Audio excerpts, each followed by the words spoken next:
Student, ये electricity chapter का NCERT का क्वेश्चन है और ये बहुत ही अच्छा क्वेश्चन है। इस क्वेश्चन के द्वारा आपको पता चल जाएगा कि आपने कितने अच्छे से टॉपिक्स को पढ़े हैं, क्योंकि अक्सर मैं देखता हूँ कि बच्चे चैप्टर्स को जब पढ़ते हैं तो टॉपिक्स पे वो जो उसका डेप्थ होता है उस पर ध्यान नहीं देते, बस ऊपर ऊपर पढ़ लेते हैं और फिर न्यूमेरिकल सॉल्व नहीं कर पाते। तो इससे ये पता चलता है कि वो टॉपिक्स को अच्छे से पढ़े नहीं है, क्योंकि अगर अच्छे से पढ़े होंगे तो श्योर है कि वो न्यूमेरिकल भी लगाएंगे, ठीक है, थोड़ा बहुत प्रैक्टिस करने के बाद।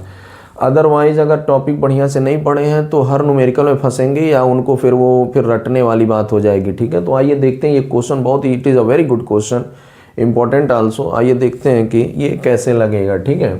अब जैसे देखिए क्या दिया है कि an electric bulb is rated, ये बल्ब की रेटिंग है। रेटिंग आप जानते हैं, जब कोई भी इलेक्ट्रिक अप्लायंस हम खरीद के लाते हैं तो उसमें वो कितना पावर कंज्यूम करेगा, कितने करंट पे वर्क करेगा, कितना पोटेंशियल पे वर्क करेगा, ये सब चीज़ें लिखी होती हैं, यही उस इलेक्ट्रिक अप्लायंस का रेटिंग होता है। तो ये कह रहा है कि an electric bulb is rated, मतलब उस पर ये चीज़ें मार्क्ड हैं, ये लिखा हुआ है। क्या लिखा हुआ है कि वो 220 वोल्ट पोटेंशियल और 100 वाट पे प्रॉपर वर्क करेगा, ठीक है। आगे लिखा है when it is operated on, लेकिन इसको ऑपरेट किया जा रहा है 110 वोल्ट पे। अब यहाँ देखिए इस क्वेश्चन की खूबसूरती क्या है, क्यों ये क्वेश्चन बहुत बढ़िया है। यहाँ एक बार पोटेंशियल दिया है 220 वोल्ट, यहाँ एक बार पोटेंशियल दिया है 110 वोल्ट, ठीक। तो ये दो पोटेंशियल क्या दे दिया है, तो आप एक होता है रिक्वायर्ड वैल्यू और एक होता है supplied value, required value and supplied value.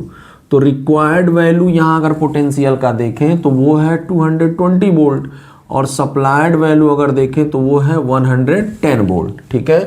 तो जो करंट इसमें फ्लो होगा उसमें अब 220 वोल्ट इसका रिक्वायरमेंट है ना, लेकिन सप्लाई इसको कितना मिल रहा है, सप्लाई सिर्फ मिल रहा है 110 वोल्ट की सप्लाई मिल रहा है। तो जो पावर कंजम्पशन होगा या जो करंट ये ड्रा करेगा वो तो 120 वोल्ट पोटेंशियल पे ड्रा करेगा, 110 वोल्ट पोटेंशियल पे ड्रा करेगा, क्योंकि ये तो इसको रिक्वायरमेंट है लेकिन ये मिल ही नहीं रहा है। जैसे एक सिंपल सा एग्जांपल हम देखें कि जैसे कोई व्यक्ति है जो 4 रोटियां खाता है, तो ये 4 रोटी उसका रिक्वायरमेंट है लेकिन उसको मिल रहा है 2 ही रोटी खाने के लिए, तो जो उसका स्ट्रेंथ बनेगा वो उसके 2 रोटी से ही बनेगा जो उसको मिल रहा है, ठीक है। तो ये ध्यान में रखना है आपको, क्योंकि कई बार जैसे देखो ये 220 और यहाँ भी 220 लिख लिया, या ये 110 और यहाँ भी 110 लिख दिया। तो अगर किसी बच्चे को ये रिक्वायर्ड वैल्यू सप्लाइड वैल्यू ये नहीं पता है तब भी वो क्वेश्चन लगाएगा और सही हो जाएगा, लेकिन अगर ये डिफरेंट हो गए तो फिर वो प्रॉब्लम में पड़ जाएगा। तो इस क्वेश्चन को हम कैसे लगाएंगे, ओके स्टूडेंट, तो यहाँ हम कैसे निकालेंगे पावर की वैल्यू, तो ये वाला फार्मूला यूज करेंगे, P is equal to V square upon R, ठीक है। तो जब P is equal to V square upon R use करेंगे तो अच्छा ये कौन सा पावर है, ये कह रहा है पावर कंज्यूम्ड। तो ये जो पावर कंज्यूम कर रहा है तो पावर कंज्यूम किसके अकॉर्डिंग करेगा, 110 वोल्ट के अकॉर्डिंग करेगा, क्योंकि यही सप्लाई हो रही है। तो यहाँ पे जो V की वैल्यू हम लेंगे वो 110 इंटू 110 लेंगे। अब R क्या लिया जाए, तो रेजिस्टेंस जो होता है ये सप्लाई नहीं किया जाता, ये रेजिस्टेंस इंस्ट्रूमेंट का होता है, ठीक है। जो इलेक्ट्रिकल अप्लायंसेज हैं उनका रेजिस्टेंस होता है। तो यहाँ पे ये जो पोटेंशियल दिया है 220 वोल्ट और ये जो पावर की वैल्यू लिखा हुआ है 100 वाट, ठीक है। तो इसका यूज़ हम करेंगे रेजिस्टेंस निकालने के लिए, तो फिर यही वाला फॉर्मूला लगाएंगे। यहाँ जो लिखा है P is equal to V square upon R, तो P is equal to V square upon R होगा। अब P की वैल्यू यहाँ हम 100 वाट लेंगे, क्योंकि हमको यहाँ जो रेजिस्टेंस निकालना है वो इलेक्ट्रिकल अप्लायंस का निकालना है और रेजिस्टेंस सप्लाई नहीं होता।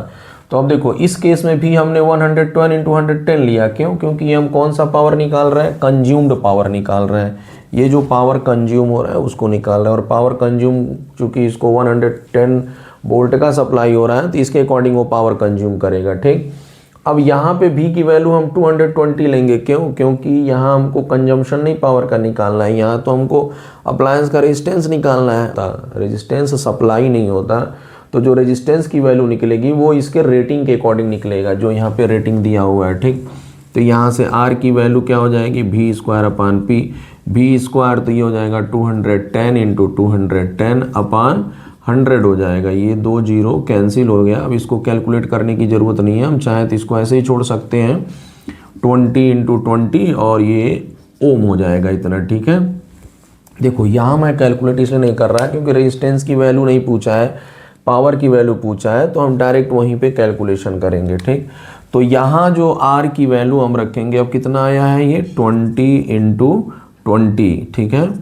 अब इसको सॉल्व करेंगे तो आप देख रहे हैं ये हो जाएगा 11 से ये 10 टाइम्स में कैंसिल हो जाएगा। 11 जीरो जा 0, 11 1 जा 11, और ये 2 टाइम्स में कैंसिल होगा, ये भी 10 टाइम्स में और ये 2 टाइम्स में, ठीक है। और 2 5 जा 10, 2 5 जा 10, तो 5 इंटू 5 कितना आएगा 25 वाट आ जाएगा। तो यहाँ पे जो ऑप्शन होगा आपका ये डी वाला करेक्ट है। बहुत ही अच्छा क्वेश्चन है, इस पर आप ध्यान देंगे। Okay student.